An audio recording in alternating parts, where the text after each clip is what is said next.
بسم اللہ الرحمن الرحیم۔ میری بیوی بانجھ تھی اور وہ ہر رات میری آنکھوں پر پٹی باندھ کر مجھے کمرے سے باہر نکال دیتی اور کہتی، اگر تم نے پٹی کھولی نا تو میرا وظیفہ خراب ہو جائے گا اور پھر ہم کبھی بھی ماں باپ نہیں بن سکیں گے۔ مجھے اپنی بیوی پر کچھ شک ہونے لگا اور اس بار میں نے پٹی کھولی اور تھوڑا سا دروازہ کھول کر اندر جھانکا تو میری روح لرز گئی، کیونکہ میری بیوی تو… میرا نام اسجد ہے، میری عمر 30 سال ہے اور میرا تعلق اسلام آباد سے ہے۔ میں ایک بہت بڑے گھر سے تعلق رکھتا ہوں۔ آج میرے سامنے وہ راز آیا ہے کہ میں سوچ رہا ہوں کہ اس کرتوت کو اپنی بیوی کی محبت سمجھوں یا اس کا پھر مطلبی ہونا، اسے معاف کروں یا پھر چھوڑ دوں۔ میں ایک امیر خاندان سے تعلق رکھتا ہوں، لیکن میری زندگی بچپن سے ہی اتنی آسان نہیں ہے جتنی دکھتی ہے۔ میں ایک یتیم بچہ تھا جس کے ماں باپ اسے یا تو چھوڑ کر مر گئے تھے یا پھر میرا بوجھ نہیں اٹھا سکتے تھے، اس لیے سڑک پر پھینک گئے۔ تب مجھے ایک ادارے نے پناہ دی۔ میری قسمت اچھی تھی کہ انہی دنوں ایک بزنس مین کی بیوی کو پتہ لگا کہ وہ بانجھ ہے اور انہوں نے اپنا غم ہلکا کرنے کے لیے مجھے گود لے لیا۔ تب میں 4 سال کا تھا اور حد درجہ خوبصورت تھا، اس لیے اس وقت موجود 50 بچوں میں سے اس امیر خاندان کی نظر مجھ پر ہی ٹھہری تھی، کیونکہ میں ان جیسا لگتا تھا۔ میں اس گھر میں جب آیا تو میری زندگی اب سے بالکل الگ تھی۔ میں کسی کو بھی نہیں جانتا تھا، لیکن مجھے یہاں آ کر وہ زندگی ملی تھی جس کا تصور اس ادارے کے یتیم مسکین بچے اپنے خواب میں بھی نہیں کر سکتے تھے۔ امی اور بابا نے مجھے گود لیا اور اس کے 2 ہفتوں کے بعد مجھے ساتھ لیے وہ امریکہ چلے گئے تھے۔ وہ چاہتے تھے کہ مجھ پر کسی کا عکس بھی نہ پڑے اور اس معاشرے میں مجھے کسی کی بھی باتیں نہ سنی پڑیں، اس لیے ہم لوگ امریکہ میں رہنے لگے۔ میں جب 10 سال کا ہوا تو اچھا خاصا بدل چکا تھا، وقت بھی تبدیل ہو چکا تھا۔ میں اب پہلے سے بھی خوبرو بچہ تھا جو تعلیم میں بھی بہت اچھا تھا اور ایک بہت بڑے اور اچھے خاندان کا چشم و چراغ اور وارث تھا۔ سب لوگ اب میری عزت کرتے تھے، بلکہ کئی لوگوں کو تو بھول بھی چکا تھا کہ ایک لےپالک اولاد ہوں میں۔ سب لوگ مجھے عزت و احترام کی نگاہ سے دیکھتے تھے اور میرا نخرہ برداشت کرنا تو جیسے ہر انسان پر فرض تھا۔ کوئی سوچ بھی نہیں سکتا تھا کہ مجھ جیسا ایک بچہ جسے اس کے والدین لاوارث چھوڑ گئے تھے، اسے ایک دن ایسی عزت ملے گی۔ اور سونے پہ سہاگا یہ بھی تھا کہ میرے آنے کے بعد بھی میرے والدین کے گھر مزید کوئی اولاد نہیں ہوئی تھی، اس لیے ان کے دلوں اور اس گھر میں میری اہمیت مزید بڑھتی ہی چلی گئی تھی۔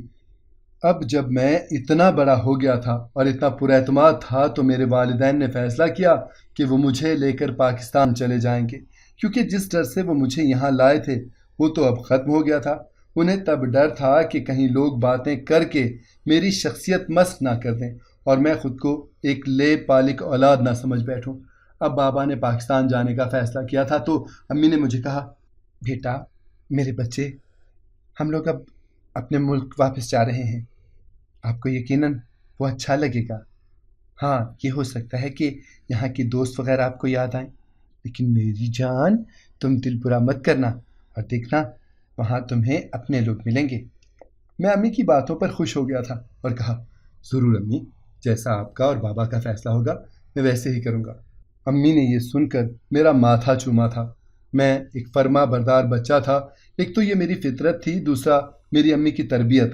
انہوں نے میری اتنی اچھی تربیت کی تھی کہ ہر کوئی مجھے رشک کی نگاہ سے دیکھتا تھا۔ اس وقت مجھے نہیں معلوم تھا کہ میں اپنے امی ابا کی اصلی اور سگی اولاد نہیں ہوں۔ یہ راز تو مجھ پر پاکستان آنے کے بعد کھلا تھا۔ میرے بابا کے ایک بھائی تھے جن کے 3 بچے تھے، جن میں سے 2 بیٹے اور 1 بیٹی تھی۔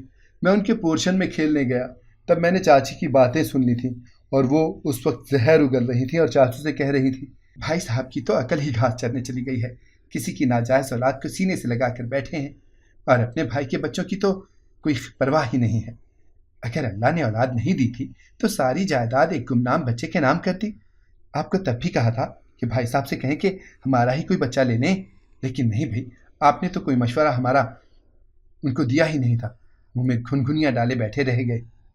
چاچی کی باتیں سن کر چاچو نے کہا تھا، ارے بیگم، یہ جائیداد بھائی صاحب کی اپنی ہے، انہوں نے اپنی محنت سے ہر چیز بنائی ہے اور اتنا بڑا بزنس بنایا ہے۔ میں تو اپنا حصہ پہلے ہی لے چکا تھا۔ جب ہماری شادی ہوئی تھی تب تم نے ہی تو کہا تھا کہ منور الگ ہو جاؤ اور اپنا بزنس کرو۔ اب جب بھائی صاحب نے اکیلے ہی اپنا کاروبار بڑھا لیا ہے اتنا، تو تب بھی تمہیں جلن ہو رہی ہے؟ کس قدر ناشکری عورت ہو تم۔ چاچو کی ان باتوں سے میں تو خاموشی کھڑا رہ گیا تھا، کیونکہ مجھے بالکل بھی امید نہیں تھی کہ یہ کیا ہو رہا تھا۔ میں تو اپنی جگہ خاموش بیٹھا رہ گیا تھا۔ میں اتنا چھوٹا بھی نہیں تھا کہ ان باتوں کا مفہوم نہ سمجھ پاتا۔ میں خاموشی سے اپنے گھر آ گیا اور کمرے میں بند ہو گیا۔ نہ جانے کتنی دیر مجھے ایسے بیٹھے ہو گئی تھی کہ امی میرے قریب آئیں اور کہا، بیٹا ایسے کیوں اداس بیٹھے ہو؟ کیا ہوا ہے؟ اپنے امریکہ کے دوستوں کی یاد آ رہی ہے کیا؟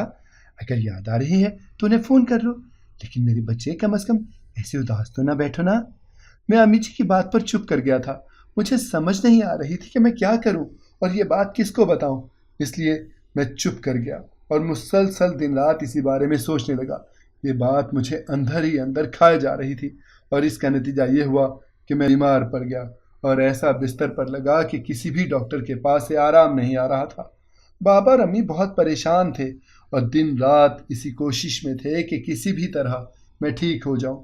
پھر کسی جاننے والے نے انہیں ایک روحانی عالم کے بارے میں بتایا جو ہر قسم کے مسائل کا حل کر سکتے تھے۔ بابا نے سوچا کہ ہم ہر طرح کے ڈاکٹر کے پاس بھی تو لے کر گئے ہیں، کیا فائدہ ہوا؟ ایک بار کسی عامل کے پاس بھی چلے جانا چاہیے۔ وہ بزرگ بہت نیک سے تھے اور میرا ہاتھ پکڑتے ہی مسئلہ سمجھ گئے اور میرے بابا کو دیکھا اور کہا، آپ کے گھر میں کوئی جھگڑا ہو رہا ہے کیا؟ بابا اس بات پر کافی حیران ہوئے تھے اور کہا، نہیں تو ایسا تو کچھ بھی نہیں ہے۔ لیکن وہ بزرگ بضد رہے اور کہا، اگر کوئی جھگڑا نہیں ہے تو پھر لازمی کچھ ہے، کیونکہ آپ کے بچے کو دل ہی دل میں کوئی پریشانی ہے جو اسے مسلسل کھا جا رہی ہے، اس لیے اسے گھر لے جائیں اور پیار سے پوچھیں کہ مسئلہ کیا ہے۔ بابا اس بات پر بہت پریشان ہوئے اور مجھے گھر لے آئے۔ میں گھر آتے ہی سو گیا۔ رات کے کسی پہر میری آنکھ کھلی تو میں نے دیکھا کہ امی اور بابا کمرے میں ٹہل رہے تھے اور مسلسل دعائیں کر رہے تھے۔ انہیں اپنے لیے ایسے پریشان دیکھ کر مجھے اچھا محسوس نہیں ہوا تھا۔ میں فوراً اٹھ کر بیٹھ گیا۔ میرے اٹھتے ہی امی بھاگ کر میرے پاس آئیں اور کہا، بیٹا کیا بات ہے میری جان، کچھ چاہیے کیا؟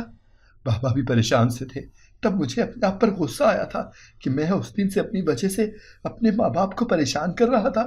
میرے دل میں بار بار یہی خیال مجھ کو ستا رہا تھا کہ یہ لوگ میرے ماں باپ نہیں ہیں اور مجھے ویسا پیار نہیں کرتے۔ میں ان پر بوجھ ہوں کیونکہ میں ان کی سگی اولاد نہیں ہوں۔ لیکن اتنے دن سے میں بابا کو اور امی کو اپنے لیے پریشان دیکھ رہا تھا۔ بابا دفتر تک نہیں جا رہے تھے، ہر وقت میرے پاس بیٹھے بس میرا خیال رکھ رہے تھے۔ میں جس بھی چیز کی فرمائش منہ سے کرتا، بابا فوراً تیار ہو جاتے اور میرے سامنے لے آتے تھے۔ اب میں نے اپنے خیالوں پر 2 حرف بھیجے تھے کہ میں کس قدر غلط سوچ والا ہوں کہ اپنے بابا اور امی کے خلوص پر شک کیا اور انہیں پریشانی میں ڈالا۔ میں اس وقت ایک دم رونے لگا تھا اور مجھے ایسے روتے دیکھ کر امی کا تو رنگ ہی اڑ گیا اور وہ پریشانی سے بولنے لگی، بیٹا میری جان کیا ہوا ہے، کہیں درد ہو رہا ہے کیا؟ میں نے نفی میں سر ہلایا تو امی نے میرا ماتھا چوم لیا۔ تب میں نے کہا، امی میں آپ کا اصل بیٹا نہیں ہوں نا، آپ نے مجھے کسی دارالمان سے دیا تھا نا۔ میری اس بات پر امی نے حیرت سے مجھے دیکھا اور کہا، ارے بیٹا آپ اس وجہ سے پریشان تھے کیا؟ یہ بات آپ کو اندر سے کھائے جا رہی تھی کیا؟ اور اتنے بیمار آپ انہی سوچوں کی وجہ سے ہوئے ہو؟ تو میں آپ سے سخت ناراض ہوں۔ مجھے آپ سے اس طرح کے بچکانہ رویے کی، ایسی بچکانہ حرکت کی بالکل بھی امید نہیں تھی۔ اور پھر امی نے کہا، بیٹا کیا آج تک ایسا آپ کو محسوس ہوا ہے کہ ہم نے آپ کے ساتھ سوتیلا برتاؤ کیا ہو؟ میں نے اس بات پر نفی میں سر ہلایا تھا۔ امی نے آگے کہا، دیکھو بیٹا جس کا رزق جہاں لکھا ہوتا ہے نا اسے وہیں ملتا ہے۔ آپ جیسا ہیرا اور حسین بچہ ہماری ہی قسمت میں تھا، کیونکہ جب اللہ نے دیکھا کہ یہ لوگ اتنا تڑپ رہے ہیں تو انہیں یہ اولاد کیوں نہ دے دوں۔ تب اللہ میاں نے ہمیں ہماری دعاؤں کے صدقے میں آپ جیسے خوبصورت سے پھول سے نوازا تھا۔ میں امی کی ان باتوں پر ہنس پڑا تھا اور پھر امی نے میرا ماتھا چوما اور مجھے اپنے ساتھ لگا لیا اور ایک بات میرے کان میں کہی، بیٹے تم بہت بہادر ہو اور میری جان کو آگے سے جب بھی کسی کے منہ سے یہ بات سننے کو ملے اسے جواب دے دینا کہ میرے ماں باپ مجھے اپنا غرور کہتے ہیں۔ مجھے امی کی ان باتوں سے بہت سکون ملا تھا اور میں ہنسنے لگا تھا۔ اس دن کے بعد مجھے ایسے لگا تھا جیسے میری ساری پریشانی کہیں ختم ہو گئی تھی اور میرا سویا ہوا اعتماد دوبارہ واپس آ گیا تھا۔ میرے بابا نے اس دن کے بعد میرے ذہن میں یہ باتیں ڈالنی شروع کر دی تھیں۔ بیٹا تم بہت بہادر ہو۔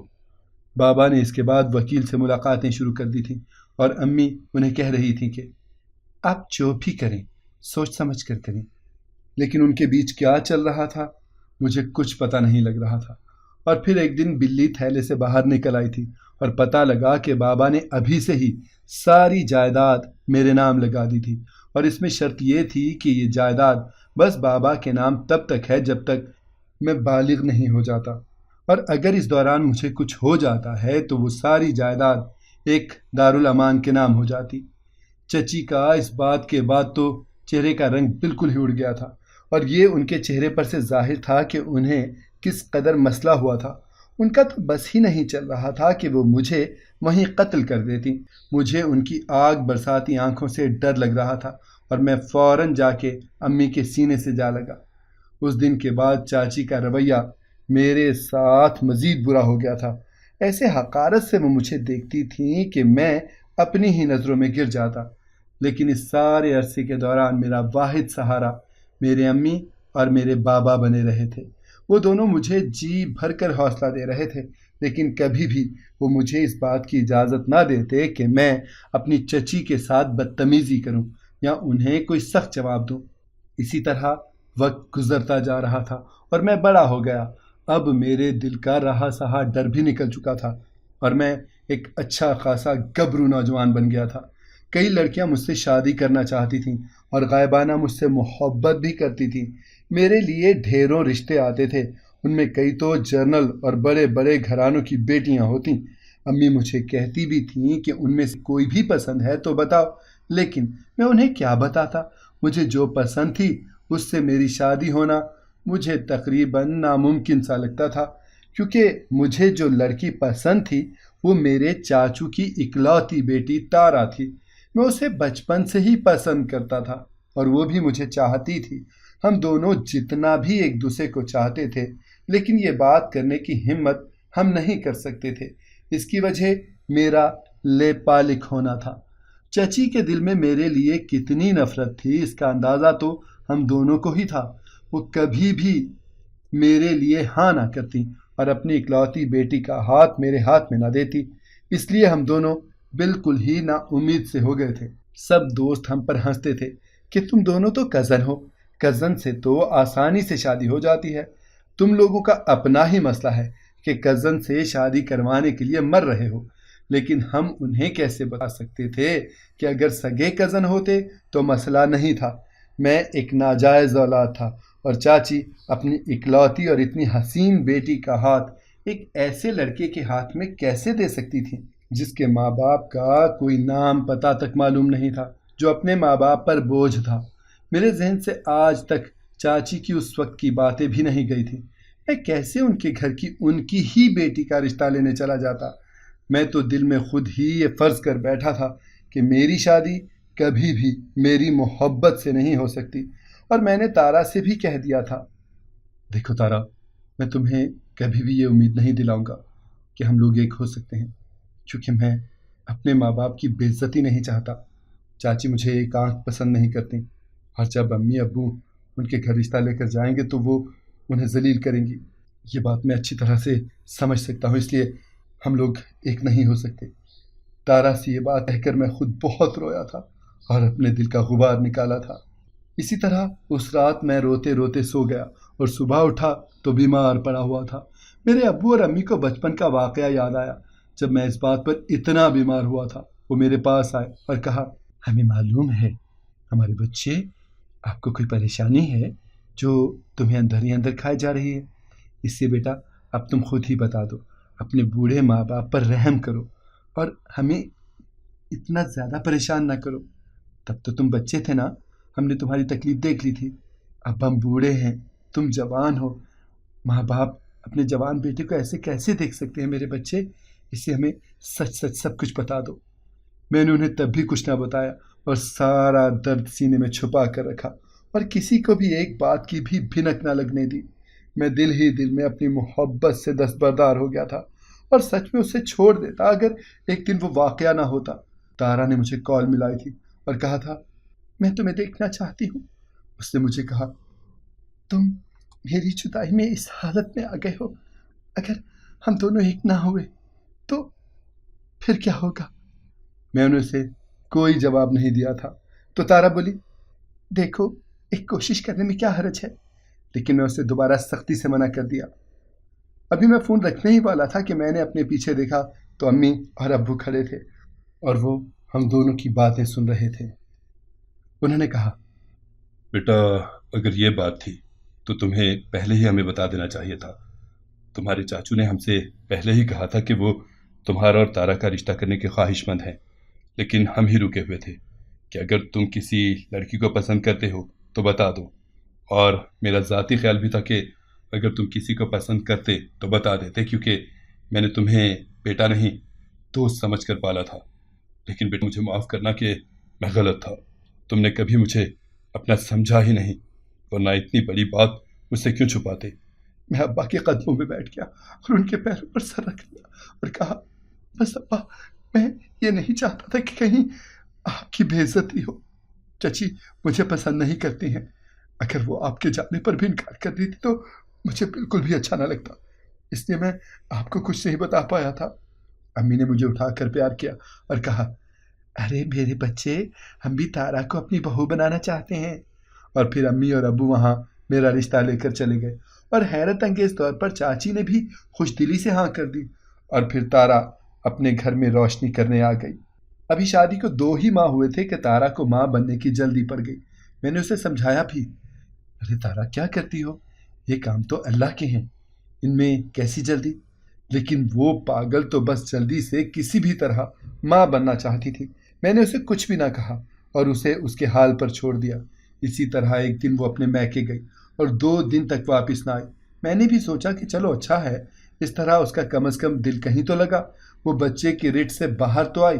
لیکن یہ تو میری غلط فہمی تھی، جس دن سے وہ واپس آئی تھی وہ کھوئی کھوئی سی تھی اور اس کا بس نہیں چل رہا تھا کہ وہ کیا کر دے۔ میں نے، امی نے، ابو نے، سب نے بہت کوشش کی، لیکن تارا کی چپ بالکل نہ ٹوٹی۔ مجھے اتنا تو سمجھ آ گیا تھا کہ کوئی بات تو لازمی ہوئی ہے، کیونکہ تارا ایسی لڑکی بالکل بھی نہیں تھی جو خاموش ہو جائے یا اسے کوئی بلائے تو وہ نظر انداز کر دے۔ وہ تو بہت زیادہ زندہ دل تھی۔ میں نے تارا کے بھائی سے پوچھا ارے آخر ایسا کیا ہوا ہے کہ تارا کو یوں چپ لگ گئی ہے؟ تو اس نے بھی لا علمی کا اظہار کیا اور کہا ایسا تو کچھ نہیں ہوا، ہاں ایک دن تارا کا امی کے ساتھ جھگڑا ہوا تھا، مجھے نہیں معلوم کہ وہ کس بارے میں تھا، لیکن اس دن تارا اپنے کمرے میں بند رہی تھی اور اونچی اونچی رونے کی اس کی آوازیں بھی پورے گھر میں گونجتی رہی تھیں۔ اب میں مزید پریشان ہوا تھا لیکن کچھ نہ بولا۔ اب اس نے ایک نیا کام شروع کر دیا تھا۔ جیسے ہی رات کے 2 بجتے وہ مجھے کہتی اٹھو اور کمرے سے باہر نکل جاؤ۔ وہ میری آنکھوں پر پٹی باندھ دیتی اور کہتی اگر تم نے پٹی کھولی نا تو میں کبھی بھی ماں نہیں بن سکوں گی۔ میں بھی چپ چاپ اس کا دل رکھنے کے لیے آنکھوں پر پٹی باندھ کر بیٹھ جاتا۔ ایک دن ذہن میں آیا کہ آخر ایسا کیا ہوتا ہے کہ وہ مجھے باہر نکال دیتی ہے۔ اس دن میں نے وہ پٹی ہٹائی اور پھر اندر کو جھانکا تو میں حیران رہ گیا، کیونکہ وہاں کچھ بھی نہیں ہو رہا تھا، وہ بس زمین پر بیٹھی رو رہی تھی۔ اب میرے ذہن میں آیا کہ وہ مجھ سے دور رہنا چاہتی تھی، اس لیے مجھے باہر نکال دیتی تھی۔ میں کافی حیران ہوا تھا اور تب مجھے سمجھ میں آیا کہ وہ تو امید سے ہونے کی دوائیاں بھی کھاتی تھی۔ تو پھر یہ سب کیا تھا؟ میرا تو سر ہی چکرا گیا تھا۔ میں نے چپکے سے وہ شیشی لی اور ایک جاننے والے ڈاکٹر کے پاس چلا گیا۔ اس نے مجھے جو حقیقت بتائی وہ سن کر میرے 2 پیروں تلے سے زمین نکل گئی، کیونکہ اس نے بتایا کہ یہ وہ دوائیاں تھیں جو ایک عورت اس لیے لیتی ہے کہ وہ ماں نہ بنے۔ میں بہت غصے میں آ گیا تھا اور گھر جا کر تارا سے سوال کرنا چاہتا تھا کہ ایک طرف وہ اولاد کے لیے مر رہی تھی اور دوسری طرف وہ ایسی دوائیاں کھا رہی تھی۔ ابھی میں رستے میں ہی تھا کہ مجھے امی کا فون آیا۔ وہ بہت رو رہی تھیں۔ انہوں نے مجھے بتایا کہ بیٹا تمہارے بابا کا ایکسیڈنٹ ہو گیا ہے۔ میں جلدی سے ہاسپٹل گیا تو ڈاکٹر نے کہا کہ آپ فوری طور پر خون کا انتظام کریں۔ لیکن خدا کی کرنی ایسی ہوئی کہ بابا کا خون نہیں مل رہا تھا۔ میں بہت پریشان تھا۔ تبھی تارا بولی تم اپنا خون دو۔ مجھے ایک دم غصہ آیا تھا کہ اسے معلوم تھا کہ خون بس سگی اولاد کا ہی میچ ہوتا ہے، اور وہ ایسے حالات میں مجھے یہ کہہ رہی تھی۔